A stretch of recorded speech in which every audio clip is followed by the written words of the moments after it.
Hello guys, कैसे हो आप लोग। इंग्लिश ग्रामर में अभी तक हमने फ्यूचर इनडेफिनिट टेंस तक हमने किया हुआ है और आज मैं आपको कुछ प्रैक्टिस कराऊंगा। मैं सेंटेंस दूंगा, जैसे आप ये सेंटेंस देखो, they have been studying for Sunday. आपको इसमें देखना है कि एरर क्या है। आप देखोगे कैसे, स्ट्रक्चर को दिमाग में रखते हुए। जैसे इस क्वेश्चन को देखो, they have been studying for Sunday. अब मैंने आपको बताया हुआ है कि हैव बीन स्टडिंग मतलब हैव बीन के बाद वर्ब के साथ आईएनजी कब आता है, जब आप लोग परफेक्ट कॉन्टिन्यूअस टेंस बनाते हो।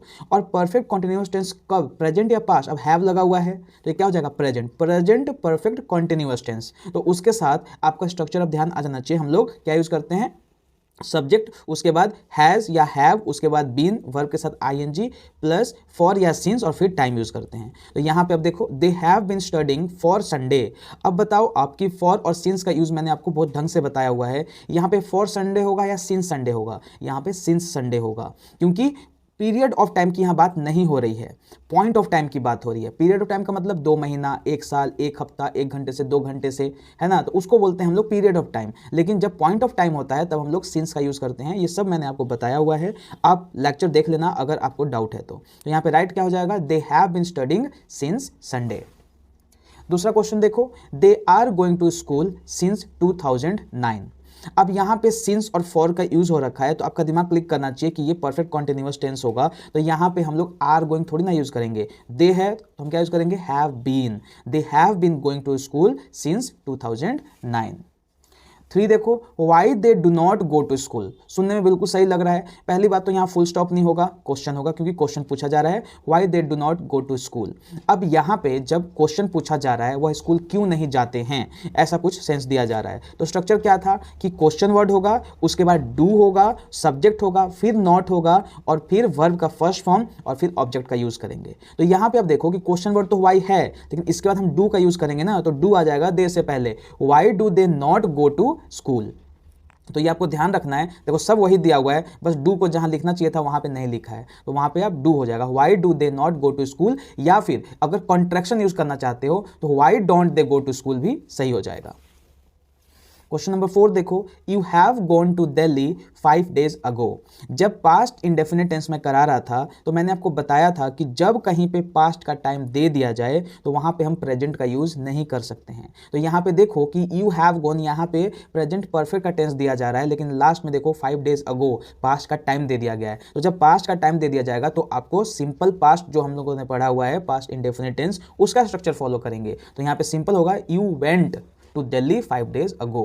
ठीक है, तो ये ध्यान रखना आप कि ये हैव गॉन, आप सोचोगे कि ठीक तो है, 5 दिन पहले लोग दिल्ली गए थे या जा चुके थे, तो वहां पे आपको प्रेजेंट परफेक्ट टेंस का यूज नहीं करना है, पास्ट का यूज करना है। शैल आई ज्वाइंड यू।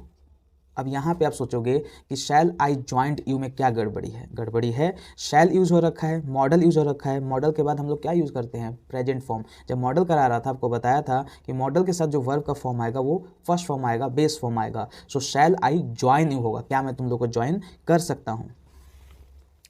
6 देखो, दे does know about the accident.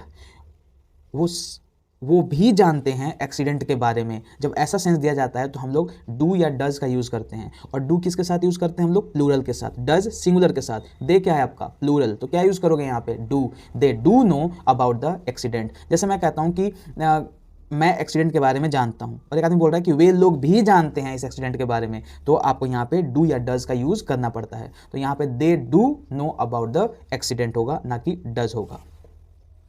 7 देखो, had they not been do this work since 2010। क्या ये 2010 से ये काम नहीं कर रहे थे, ऐसा सेंस दिया जा रहा है। तो had they not been do this work since 2010, ये हो गया पास्ट परफेक्ट कॉन्टिन्यूअस टेंस। तो जैसे ही पास्ट परफेक्ट कॉन्टिन्यूअस टेंस आएगा तो वर्ब का आईएनजी लगेगा और उसके साथ हम लोग हैड बीन का यूज करते हैं। तो यहाँ पे देखो ये सब यूज हो रखा है, लेकिन डू क्या है, गलत है। यहाँ पे क्या होगा, doing. Had they not been doing this work since 2010। I do love you. ठीक है, आप बोलोगे किसी को कि मैं तुम्हें प्यार करता हूँ, वो बोलेगा मैं भी प्यार करता हूँ, आई डू लव यू।